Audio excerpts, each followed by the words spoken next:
Welcome back to Hardware Unboxed. It is time for the Q&As. We have in-person Steve with, I guess, in-person Tim.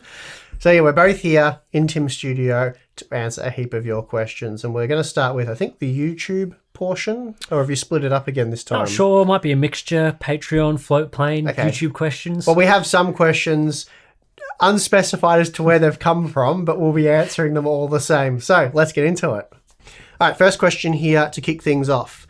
Is Z-Series chipset motherboard and K-Series processor kind of dead now? Because a decent B-Series board right now, which all of them can OC memory and like B560 Tomahawk, can handle an unleashed locked processor, and the OC headroom for the K-Series SKU isn't that much available, so there's not much overclocking headroom. So I think I alluded to this in I think it might have been the 11400F review. And basically, to answer the question, is it kind of dead now? Well, it's not dead because they still make them and people are buying them, but it doesn't make sense, I guess, would be the best way to put it. Yes. Not the price premium that you're having to pay for the K-Series SKU, because they are clocked a little bit higher with their multiplier tables. Yep. But is it worth spending, like, what are they, $50 more? It's a huge premium for anywhere from like a couple of percent to maybe up to 10%, but you're talking like, 30, 40, 50% premiums in some instances. And then to really take advantage of them, you've got to get a K-Series board, which again, there's a premium associated with that. And then you overclock it, better cooling, much more power and for a smidgen more performance. So really not worth it for the most part. You're better off just getting a locked part, running that without any power limits, which, following the clock multiplier table as Tim spoke of. And for that, you need like a $20 US cooler. That'd be more than sufficient. Nice and cool and quiet there with one of those on a B-Series board, which has pretty much all of the same features anyway. And as you said, it has memory overclocking, which they do 3200 stock. I think the sweet spot for memory pricing might be 3600, but really 3200 is fine as well. So yeah, my advice would be B560 board with a locked part and an F4 case. F4, what's the other SKU? Oh, the KF and the... No, is the KF, the F? Yeah, I suppose you wouldn't worry about the K. You just get the nothing or the you F. get the no suffix or the F. Yeah. Cool. I think that makes the most sense. All right, Tim, are you excited?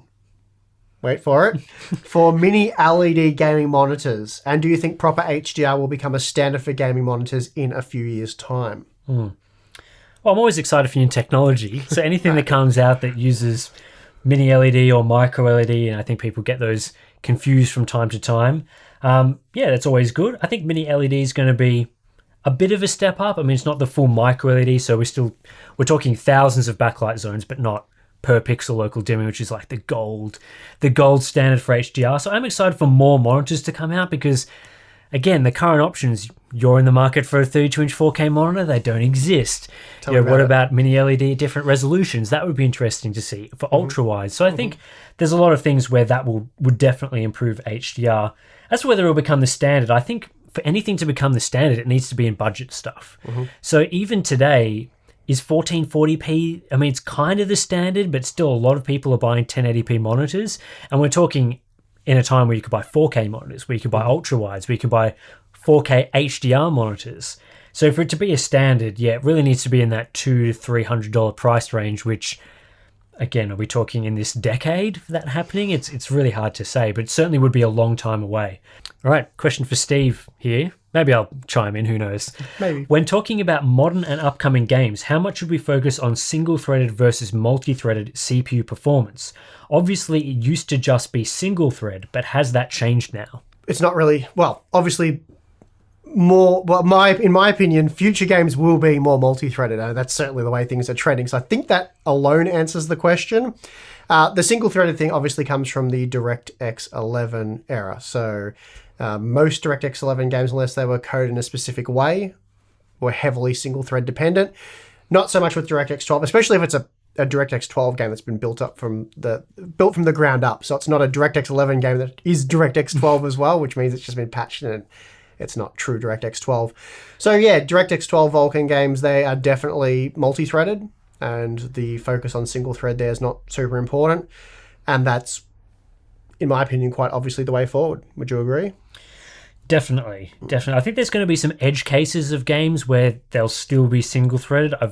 we've older heard from game things engines like and stuff as well. Yeah, older game engines, some certain simulators just by design have to be single-threaded because of the way they work.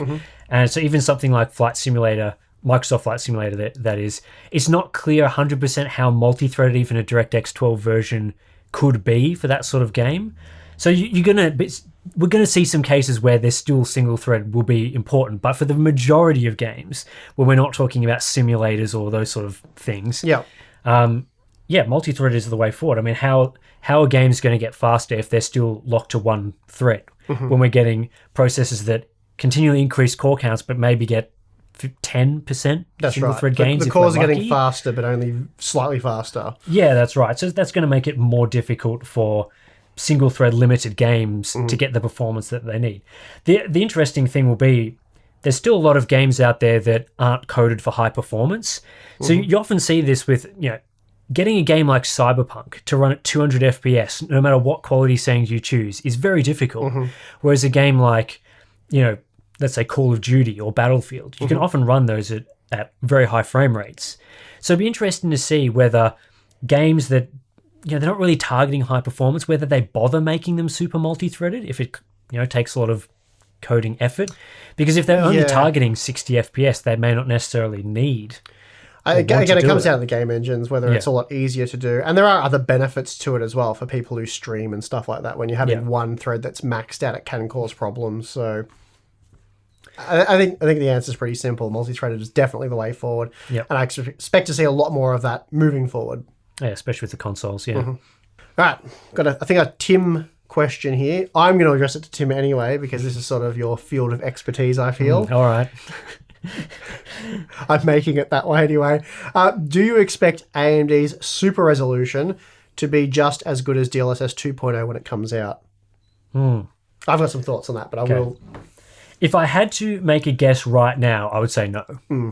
Is probably the most likely outcome. Yeah, and that's not to knock AMD. I just think that seems reasonable that it's probably not going to be as good. Yeah. They're playing catch-up. Yeah, they're playing catch-up. I mean, it took DLSS a number of iterations to get to the point where it is what it is today. And not that I think AMD will come out and make a DLSS 1.0, because I think they're smart enough to know that that wouldn't be a success and would get them ridiculed. So I think... We hope. Or I hope, as you say, that they're spending the time to make the first version good, so that we don't need to sit through another DLSS 1.0 situation. But at the same time, Nvidia's had the lead now for, at least with DLSS 2.0, well over a year now. And it could even be 2 years by the time AMD gets their act together with this. And that's a significant lead. Like, that's hard to come back from a software feature. The one area where I could potentially see it being better is if they do find a way to make it work across all games as more of a driver feature. For example, we saw when the sharpening feature was first released that it did work across. Well, there was initially a games list, but then very shortly after they opened up for all games in the driver, and that eventually forced Nvidia to do something similar with their feature. So I think AMD tends to have more of a focus of trying to get that sort of thing working, like trying to get it work across all games, and that would make it a really killer feature, even if it wasn't quite as good. That's right.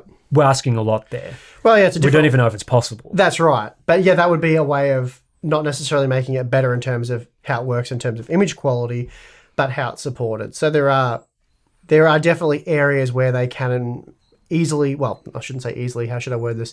Improve upon what NVIDIA's done, because NVIDIA's implementation is still... It's still fairly limited, though. Again, they are gaining a lot of ground there with native support with game engines and stuff like that, which is obviously going to help DLSS be supported much more widely than it currently is. So, and again, that's years of them making progress to get to that stage. Yeah, so, I think AMD as well has up their sleeve the fact that a console like the Xbox Series X appears to be gearing up to use all these fidelity effects features. I think they just announced Xbox support for the current fidelity effects features, which include sharpening and all those things. So if super resolution is able to be used in Xbox games, then that's going to make it very easy for developers to port it over to PC. So that'll give them a good incentive to use it. It's always very difficult, especially for AMD, to get their unique features in games. NVIDIA, they have many more resources as a company, so they're able to, include it in Fortnite and Call of Duty and all the big titles, whereas AMD might find that a bit difficult at the moment. So there's a number of ways where there are paths in for AMD to make ground in this area and ways to improve upon what DLSS is offering. But again, it's who knows what the execution is actually going to be like.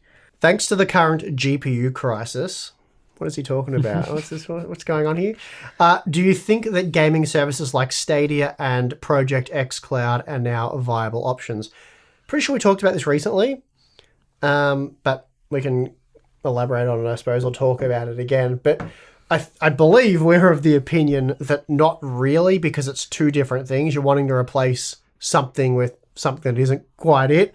So our opinion with Stadia and similar services is that they have an inherent latency issue that just can't be overcome because of technical limitations.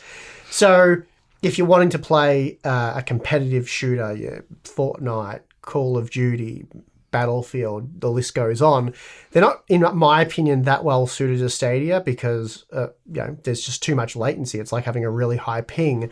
It's just some of the games you can't even play properly. Like Fortnite, you'd be struggling to place your builds and edit them and stuff like that. So it's not really a solution for that. I think if I recall correctly, a few people sort of got their nose out of joint over our comments dismissing Stadia. I don't think we were dismissing. I think we were making a joke about Stadia or something. I didn't like that. And really, we're not bashing on Stadia. It's just a lot of people want it to do what we don't think it can do, which is low latency gaming.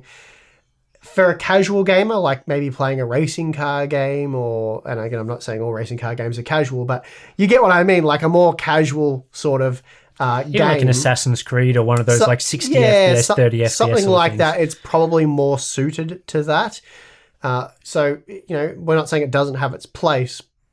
So I guess it depends on the type of gamer you are, and you can try those services out and see if they work for you. But even for those kind of games, I'm very sensitive to input lag and latencies and ping and all that sort of stuff. And I personally don't like it at all. So yeah, I think part of this question is that impacted by the current GPU crisis? Like, are we more likely to recommend Stadia based on the current GPU situation? It's kind of, as I said, it's two different things. I can sort of understand where you're coming from with the question, because obviously if you can't buy a GPU, you're looking for alternate solutions for gaming. And this is an alternate solution. Sure. At the same time, if we weren't in a market where there were GPU issues, I think a lot of people who are already interested in Stadia would already have that instead of a PC. Like if you're really interested in Stadia and that was your goal for playing games, you wanted to play, Cyberpunk on Stadia, then there would already be no reason to have a PC. So I don't know why you'd be necessarily considering like a PC in a good time versus Stadia when you could just pay the fee. Yeah, there's probably a small percentage of people that have now realised that service and it's useful for them. But if you're getting a PC because of the reasons I just spoke of, then it's kind of like saying, if you can't buy a PC because of supplies, and let's say that consoles weren't suffering from the same issues, would you get a console? It's like, well, no, because I want to play on PC for reasons that are PC related. So yeah, I honestly think consoles are a more viable, like buying a PS5 or an Xbox is going to still give you low latency gaming. I didn't mean to confuse the two. Yeah, but what I was just coming from is like Stadia to me would be kind of like a last resort. And I think you're more likely to get a better experience from buying a PS5 or an Xbox. Sure. Which again, it's hard these days, but not as hard as buying a GPU. Yep. So for the type of games I want to play and the way I want to play them, it's not possible on Stadia. Yeah, I think that's probably fair. So, again, it comes down to the games you want to play. But like I said, I think if you're already interested in Stadia and Nvidia's option and Project XCloud and all those sort of things, you probably would already have considered it and probably wouldn't be considering a PC over. I just think they're too different. And if it was suitable for you, just use it anyway. Next question. We've got an interesting one. There'll probably be a bit of back and forth on this one. Okay. Do you think Nvidia is finally starting to adequately live up to their RTX and DLSS game support promise from the 20 series? This has been interesting because obviously we've been fairly critical, let's say, of You have. this. I've been fine. Keep me out of it. I've been fairly critical of game support for ray tracing and DLSS, especially initially. I think initially we did cop a bit of criticism at the time, but I think most people would acknowledge now that the ray tracing support that we got within the first year to 18 months was inadequate. No, it's dismal. No, to answer the question, though, I think the answer is yeah. I think it has improved to a point where they've delivered on those promises. Obviously, if we got the kind of ray tracing support that we've got now, but in particular DLSS, if that had have happened soon after the launch, and you got to remember that we weren't even able to test ray tracing. I think it was for 2 months. Yeah, which is crazy given the way they, Jensen pumped it up in the presentations of it being the new it in a bit feature that you must have. And then the first implementation was Battlefield 5, and it was atrocious on both fronts. The ray tracing was not good. The DLSS was horrible. So, yeah, we've come a long way, or NVIDIA's come a long way since then. And I think it is now quite an impressive feature set. We're getting to the point now where I think DLSS is becoming a key selling point. I think it's the key selling point. Well, we've said, though, that we've said a lot in the past that ray tracing isn't, in our opinion, a selling point of like Turing or Ampere. Like it's not enough games. The games that it is in, half of them it doesn't make sense to be in. And then Shadow of the Tomb Raider, Shadows are, very little difference with it enabled, and there's quite a few games like that. But we are getting some games now with ray tracing enabled. It's arguable. It certainly does look, it certainly changes the look of the game, and you can get it. I think you've put it like with Cyberpunk, it is a compromised gaming experience for most people. They're having to dial down other settings to enable ray tracing, but yeah, on a mid-range GPU, yeah. Yeah, but you could argue that it looks better. Yes. So absolutely. So there is merit to it. And then DLSS, it's huge in a lot of games, and like DLSS is a very important feature if you're playing a game like Fortnite or Call of Duty. It's in Call of Duty Warzone now, so that's a pretty big feature. We haven't looked at it in that, but we imagine that it's going to be quite good. And again, as we've been saying from the start, ray tracing in a game like Fortnite is dumb, because in Fortnite you want to increase your FPS and you don't care about image quality. You're probably playing on competitive settings, which is low. Call of Duty, similar kettle of fish there. You don't want ray tracing on Call of Duty. It's already had it. You want DLSS. So we haven't analyzed how good DLSS looks in that game, but also it kind of doesn't matter as long as it's pretty close to native, but you get that 40% or whatever it may be FPS boost. It's a success in that title, like it is in Fortnite. So, or quite a few other games it's in now. So I think they have. I think it's the way that it's currently set up is becoming more of a good compromise between multiple different types of gamer. Mm-hmm. Because you're more like ray tracing really is going to be for your cyberpunk type games. Mm-hmm. And DLSS, while it is going to make ray tracing playable in those sort of games, it does then help people playing games that you've just been talking about. Mm-hmm. And then they've got features like Reflex as well, which is another interesting addition for your esports competitive titles where they aim to reduce input latency. Mm-hmm. So they're kind of targeting multiple different people there. I just think that the initial NVIDIA targeted the wrong thing from the beginning, and that if DLSS was as good as it is now, then that was the feature that I think really would have pushed those cards more heavily. Yeah, but also it was in it was in no games. So you could count the games on one hand for how long. So yeah, the fact that it's in quite a few games now and the implementation is good does make it, as we've been saying, a key selling point. We're still not both. I don't think we're terribly excited about ray tracing. I'm not. Let's finish the DLSS discussion, because I think there's a bit more to talk about with ray tracing. Okay. But with DLSS, it's definitely gotten to the point where I think there's now enough games that it's becoming a bit of a pain point for AMD. Definitely. Whereas previously, if we were talking a year ago, it's kind of the game support list wasn't really there. And especially for the 20 series, the issue with the 20 series was that DLSS support didn't come out in a timely fashion for owners of those cards. So by the time the 30 series came out, you could have just basically waited for the 30 series. I mean, obviously we're ignoring stock issues, but... Yeah, and glossing over the fact that the 20 series offered absolutely nothing new in terms of cost per frame. Yeah. So it's like... I think as Gamers Nexus, Steve often says, we get it NVIDIA, you can make a 1080 Ti. So that's what the 2080 was. And then for the extra performance of the 2080 Ti, you had to pay a huge amount of, a huge premium for that extra performance. So basically, cost per frame was not improved. The selling points, as far as NVIDIA was concerned, was these RTX features, DLSS and ray tracing.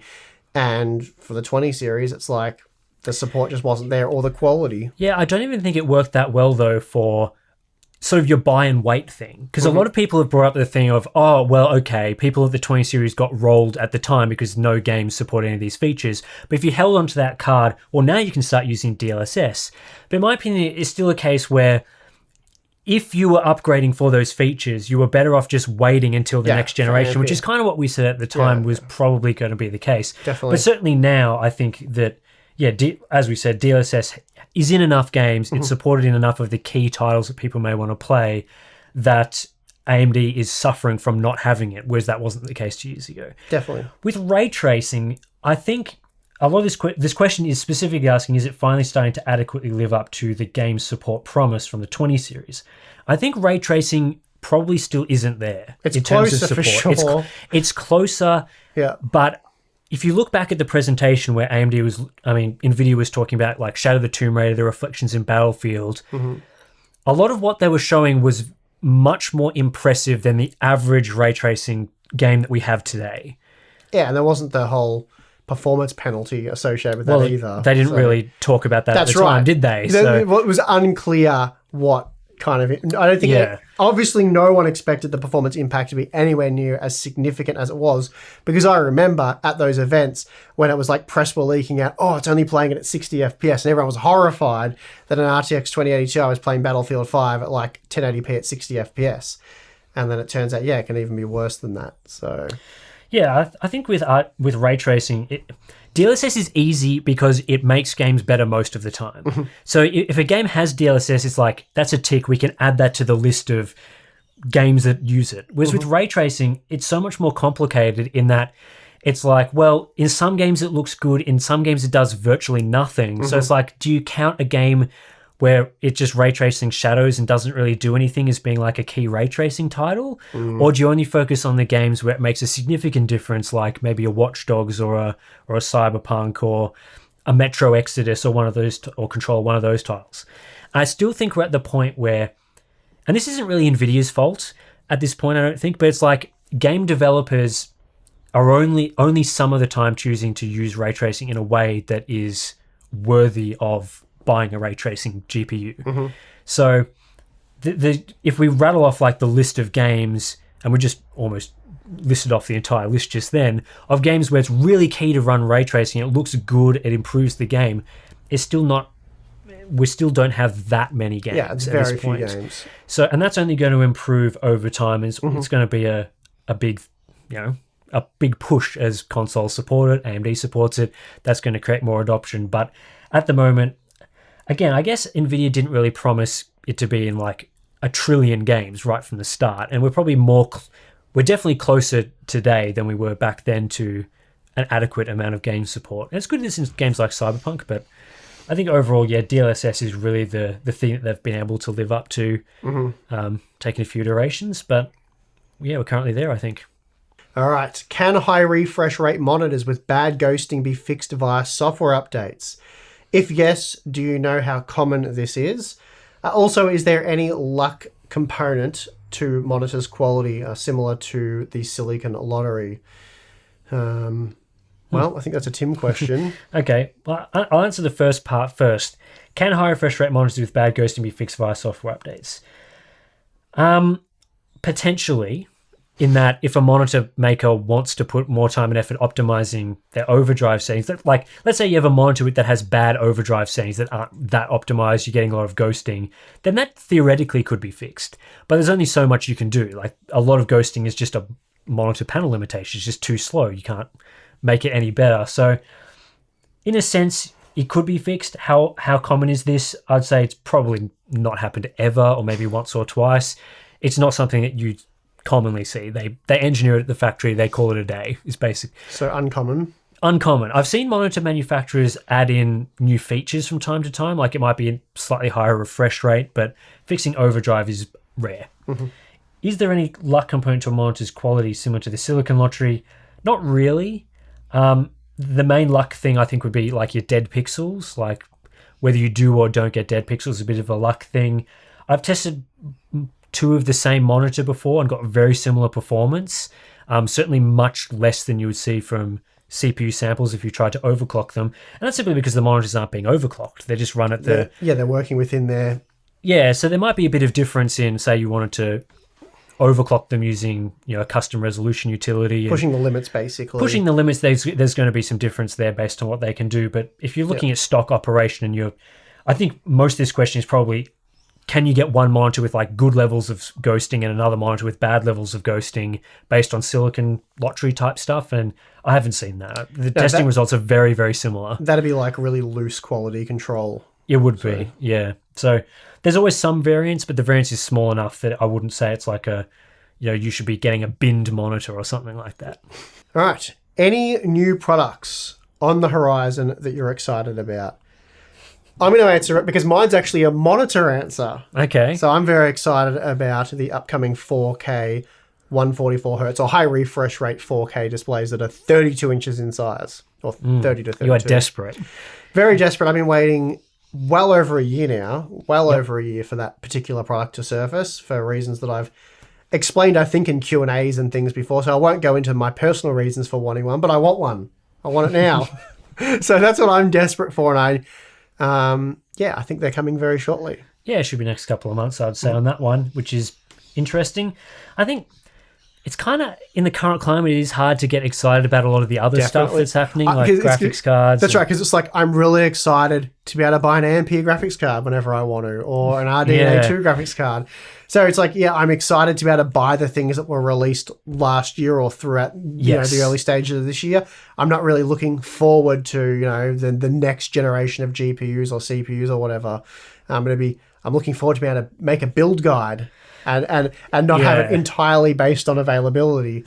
So I think that's really key, is that before we can get excited about next generation products, we have to kind of get excited about the current generation. We haven't enjoyed the current generation of products. Yeah. And I know people are sitting there going, oh, but you guys have them, so you're enjoying them. It's like, they sit on our shelves. The enjoyment for us is being able to work out, how they all stack up and which ones we should be recommending to you guys. So our enjoyment is slightly different to how we enjoy this technology and the products. And having them sit there and it doesn't make sense to do like a 40 game benchmark. I've done a couple. They haven't performed super well, not as well as they normally do, because it doesn't really mean much when you can't buy them. So we fully get that. So this one here is kind of a follow-up, I suppose, to what we were just talking about. Yeah. What do you think about DLSS in upcoming lower-end GPUs? While it seems like a massive boost to their performance, it also gives worse results in lower resolutions. So we found that definitely be true, and we have spoke of that before, and that can be a bit of a problem when evaluating DLSS. So basically what this question is alluding to is when people evaluate DLSS, reviewers such as ourselves, they typically take like a 3080 or a 3090 because it's the most exciting flagship GPU to test features out with, and therefore they do so at 4K. So you're taking a much higher resolution sample to then upscale essentially, and therefore you have more data to work with. You get a more accurate picture. But then when you scale right down to like 1080p, you're looking at 720p or lower, less data to work with, and then more gaps have to be filled in essentially, and you can sometimes get a blurrier or lower quality image. So we've certainly seen that is the case, or more often than not is the case. So how will that affect lower end GPUs? Well, I think to circle back to the discussion earlier, we were saying where DLSS is most beneficial isn't necessarily, obviously it's used to make up the difference with ray tracing and stuff like that, but so in those instances you want DLSS to be of high quality because you're enabling ray tracing to increase the image quality. But then if you enable DLSS and it makes the image look worse, then it's kind of going backwards by doing that. This is separate. You're wanting to just outright boost native resolution performance. You're wanting more FPS and you're not caring about ray tracing. I think in that instance, the blurriness you may get at the lower resolutions is less of an issue because you're probably wanting to do that in games like Fortnite, Call of Duty, the games we spoke of earlier, Battlefield type games. And if the image is a bit softer, a bit blurrier, but you're getting much better, input latency and much higher frame rates and the feel of the game's better, then I think that's probably a trade-off that almost all people playing those sort of competitive style of games are willing to make. Yeah, I think it's almost like DLSS does kind of different things depending on the different tier of cards that you're looking at. Like if you're buying a high-end GPU, a lot of the time you can run those games at high frame rates anyway. It's going to be more about improving image quality. Gaming at 4K is much more likely to be done on a 3080 as opposed to a lower end GPU. Whereas on the lower end, it's more about, well, a lot of the time you may not be getting sufficiently high frame rates. Like you may be in the 1440p 40 to 60 FPS zone, in which case DLSS is going to push you up that tier in terms of performance and make it more playable, give you more consistent performance. So yeah, there becomes kind of a different discussion. You're less focused on the image quality, you're more focused on the performance. The things I'm interested in is seeing, how much things like Nvidia's driver overhead issue impact lower end GPUs when running with DLSS, because for example, a lower end buyer is more likely to be running with a CPU that is on the lower end of the scale, which is more likely to come into the overhead issues, and DLSS lowers the resolution and increases CPU load. So you may get no percentage increase or very little. So yeah, it is possible that in some setups that DLSS isn't as effective as it is at high resolution. Yeah, that could be on higher end GPUs. Yeah, well, obviously if you've got the CPU horsepower there, it will be as effective. But if you don't have it there, so reviewers testing these lower end GPUs with DLSS, which I think DLSS is a great feature for these lower end GPUs personally. But yeah, it can be a little bit misleading if a reviewer is testing with a 10900K, 1100K, 5950X, whatever, a very high-end Core i9 or Ryzen 9 processor that has plenty of CPU power, and you're seeing, let's say a 40% uplift with DLSS enabled. But then if you use, a Ryzen 5 2600 or something even lower end, you may see no performance increase because you're already CPU limited. The potential for something like that to happen is certainly there, and obviously with the overhead issue requiring more CPU, you'll run into that sooner. So yeah, maybe it's going to be a balancing act to find where that point is, though. I'm not saying it's definitely going to be the case, but it is something that is going to. You're going to have to find where it happens. Yeah, where you're going to, again, in my opinion, where you're going to want those extra frames is your Fortnites, your Call of Duties, your Battlefields. They are CPU intensive games. So yeah, I think it's something that we will definitely look into. We'll probably test those GPUs using a high-end flagship CPU and then something more. More mainstream, more lower end, let's say. Yeah, it'd be interesting at least. All right, I'm going to hit pause there because I need a breather, a bit of a drink and that. I think we've answered quite a few questions, a lot of good ones, of course. And then we'll get on to part 2. And hopefully there'll be a lot more good ones. And then there'll be a part 3. You guys know the drill. We've been doing this for a long time now, this Q&A series. Many years at this point. Is it many years? I think so. I think so. It's a while. So yeah, anyway, good stuff. We have Floatplane Patreon. If you want to subscribe or sign up there, you can do so. Support the channel. You get access to our really cool Discord chat. What else do we do? Q&A series, behind the scenes stuff. Monthly live streams. We just did that for this month. So Tim and I chatted about all that sort of stuff with our Floatplane and Patreon members for about an hour and a half. So yeah, a lot of fun stuff was talked about there. But other than that, if you're not interested in any of that, of course, you can just watch our Q&As. We always appreciate that. And yeah, anything else, Tim? I think that's all. Yeah, I think you've done a pretty good job. Okay, man. Nice. All right, cool. Well, I'm your host, Steve. I'm your host, Tim. See you next time.